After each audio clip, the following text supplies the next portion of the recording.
The games have been an amazing opportunity for our community, but have you ever wondered what the environmental impacts are of such a huge event? Since the planning stages, organizers have been keeping track of numbers and are taking measures to achieve carbon neutrality.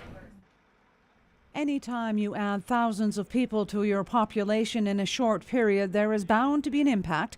Games organizers were aware of that and took preemptive measures to reduce the carbon footprint of the games. Some of the things that we did is we brought on Bullfrog Power, and so they are a green energy provider. So they're actually providing all of the green natural gas for CN Centre Kin 1 and Kin 2, which has actually reduced our carbon footprint by 50 tons. So that's huge.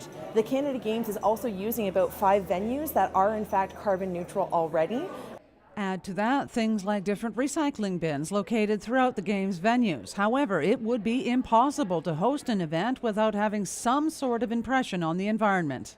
Yeah, some of them include all the travel, getting athletes to and from venues. Some include the venues themselves.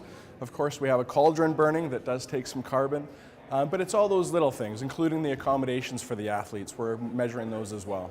That impact has been logged since the beginning of the games with specific outcomes. 2 things. The information before you measure where your carbon's coming from, you really don't know where. So it'll give you indications of perhaps the next Canada Winter Games can try a cauldron with smaller flames, less emissions.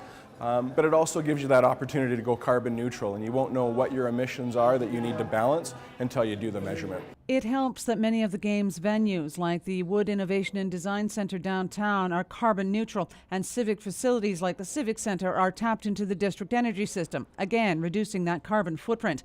The aim is in the end to be a carbon neutral games.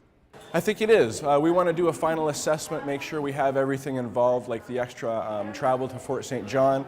But I do think so. We have some sponsors in the area who know what carbon neutrality is. They know the value of it.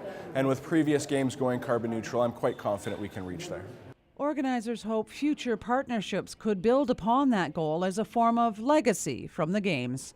Cheryl Jan, CKPG News.